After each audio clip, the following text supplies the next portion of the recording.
අද සිකුරාදා. ඉතින් මට හිතුණා අද ටැරෝ රීඩින් එකක් නැතුව වෙනස්ම විදිහේ රීඩින් එකක් ගේන්න. කාඩ්ස් 3ක් වැටුණා. මං හිතුණා ගන්නම් මුලින්ම. අපි බලමු මොකක්ද ඔයාලට සිකුරාදා තියෙන විශේෂ පණිවිඩය මොකක්ද කියලා. වීඩියෝ එක ගොඩාක් දිග නැහැ. ඉතින් ඉවර වෙනකම් බලන්න. අපි තව කාඩ් එකක් ගමු. කාඩ් 4ක් වෙන්න ගමු. අපි බලමු මොනවද එකින් එක තියෙන විශේෂ මෙසේජස් කියලා.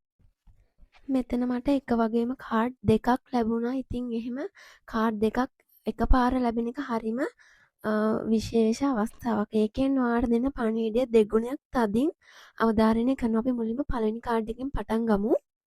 බලන්න පළවෙනි කාඩ් එක මේකෙන් කියන්නේ ඔයාගේ ඇතුලේ තියෙන හයිය වගේ හිතේ හයිය. අපි හිතනවට වඩා අපි ගොඩාක් ශක්තිමත්.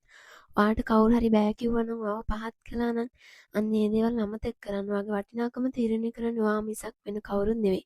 ඔයාට දැන් ඕනෑම දෙයකට මුහුණ දෙන්න ශක්තිය සහ ඒ ගැම්ම ඔයාට තියෙනවා. ඉතින් දෙවෙනි කාඩ් එක බලමු. ඒකට වැදගත්ම කාඩ් එක තමයි අපිට කියන්නේ ආදරය කියන්නේ තව කෙනෙක් ඉස්සරහා අසරණ වෙන එක නෙවෙයි. ඔයාට ලැබිය යුතු නිසි ගෞරවය ලැබෙන්නේ නැත්නම් ඒ තැන ඔයාට අයිති නැහැ. ඔයාට ඇත්තටම ආදරය කරන කෙනා ඔයාව කවදාවත් අසරණ කරන්නේ නැහැ. ඒ නිසා බය නැතුව ඔයාගේ හිතට අහුම්කම් දෙන්න, ඔයාගේ අනාගතය ගැන හිතන්න කියලා මට කියන්න පුළුවන්. ඒ වගේම තමයි අර මුලින්ම ලැබුණ කාඩ් එක වගේම තව කාඩ් එකක්. ඉතින් මේකෙන් ඔයාලට කියන්න එකම එක දෙයයි. ඔයාගේ හිතේ හයිය නිකම්ම හිතේ හයියක් නෙවෙයි. ඒක නොසැලෙන ශක්තියක්. අතීතයේ වුණ රිදුවීම්, බිඳ වැටීම් ඔයාගේ සැබෑ ශක්තිය අවදි කරන්න තමයි ආවේ. අනුන්ට බය හැංගිලා ඉන්න එක නතර කරන්න ඔයාගේ හිතේ තියෙන ඒ බලගත ශක්තිය අවදි කරගන්න අවස්ථාව දැන් ඇවිල්ලා තියෙන්නේ. ඉතින් ඒ වගේම තමයි අන්තිම කාඩ් එක තමයි අද දවසේ වැදගත්ම දේ.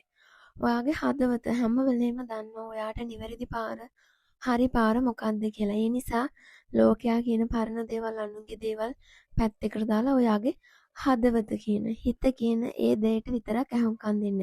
ඔයාටම අයිති ඔයා වෙනුවම වෙන්නුන ලස්සන ගමනක් ඔයාගේ ඉස්සරහා තියෙනවා. ඉතින් ඔයාට සුබ දවසක් වේවා.